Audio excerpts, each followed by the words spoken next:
Hey friends, today I want to talk about Zoom calls and public speaking. And actually, I don't have any notes for this. I'm actually just doing this on the fly after coming off some phone calls this week with clients who are calling because they have public speaking anxiety, even panic attacks when it comes to Zoom calls. And they all have the same question.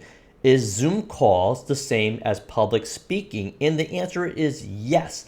No matter if you're speaking in person, in a boardroom, or in front of 100 people in an audience, or on a Zoom call, whether it's 3 people, or 100 people, or 1,000 people, Zoom calls are no different than speaking in person. Well, I mean, obviously, you're not there physically there, but it is no different as far as why we have the anxiety and the phobia of public speaking when it comes to Zoom calls. And it all comes down to being center of attention and being focused on, and the judgment of being, the judgment of being judged, right? The fear of being judged, I should say, of when you're on a Zoom call and how you're performing and what are people thinking. And we get in our inner minds, our inner critic is what basically sets off the fight or flight response when it comes to fear of being criticized when we are speaking. And that's what public speaking phobia is. It's the fear of being judged. So what happens is when we have the phobia of public speaking, what's really happening in the background, just to explain it scientifically, is we have something called the amygdala part of the brain. And the amygdala is in charge of the fight or flight response. And it's what produces all that adrenaline and oxygen to be able to escape from a physical danger or threat, like a bear or a rattlesnake or maybe a fire in your home or an intruder, or be able to stand your ground and fight off that physical danger or threat. Now, the key word here is physical danger or threat. And the amygdala is there to only keep us safe from a physical danger or threat, which produces all that adrenaline, oxygen to be able to outburst and outrun or outfight that physical danger or threat. Now, we know that public speaking is not a physical danger or threat, but public speaking is a phobia.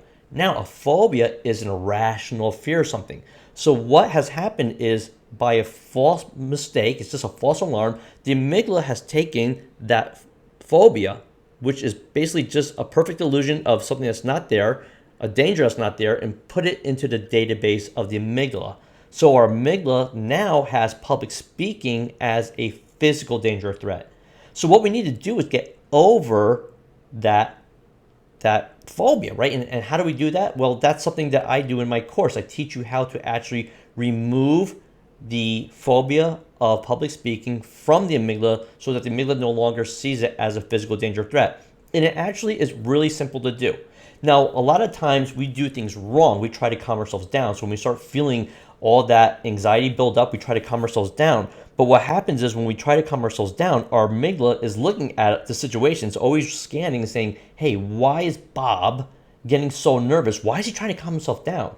And then it says, oh, he's public speaking. Yeah, that's in my database. That's like a polar bear or a grizzly bear or a rattlesnake or a fire. And it's going to pump me up with a lot of adrenaline and a lot of cortisol and oxygen to be able to outrun that threat. And it takes milliseconds.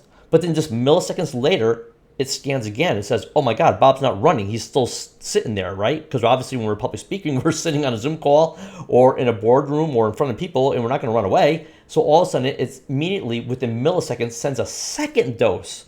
And that's why a lot of us feel that whoosh feeling or that gunk feeling. And that's the way most people explain it. And that's the way I can explain it when I used to have the phobia of public speaking, was you just have this whoosh feeling. And that's the adrenaline, the double hit of all that adrenaline come over your body to first run, and then milliseconds later, be able to fight off the danger that's not even there. So that's why we get the quivering voice, the pounding heart, the sweating, and the shaking hands, and high anxiety, obviously, because our amygdala is going off like, get out of there, run away, and it thinks that this is a physical danger or threat. So Zoom calls are basically triggering the amygdala to go off and create the same exact symptoms that we would feel in a boardroom or standing on a stage or standing in front of a room of 100 people or 1,000 people or even just 10 people at a boardroom. So that is why Zoom calls are really no different than being in front of people in a boardroom or in a room or on a stage when it comes to public speaking. So what we need to do is reverse those feelings, and we need to remove the phobia of public speaking. And basically, there's a link below where basically you can take the quiz. And if you've already taken my quiz and watched the workshop, and I go over how do we actually overcome the phobia of public speaking. How do we actually remove this phobia from our amygdala so our amygdala no longer sees it as a physical danger or threat? And that's all we need to do. A phobia is just basically an illusion of something that's dangerous, that's not really there. That's why we call it a phobia. It's an irrational fear of something. But what our amygdala has done is it's taken it and it's put it into its database as if it's a physical danger threat, like a grizzly bear, fire, rattlesnake, anything like that. So basically, I hope this video helps you out and understand why Zoom calls are actually a lot like public speaking in person. So again, there's a link below.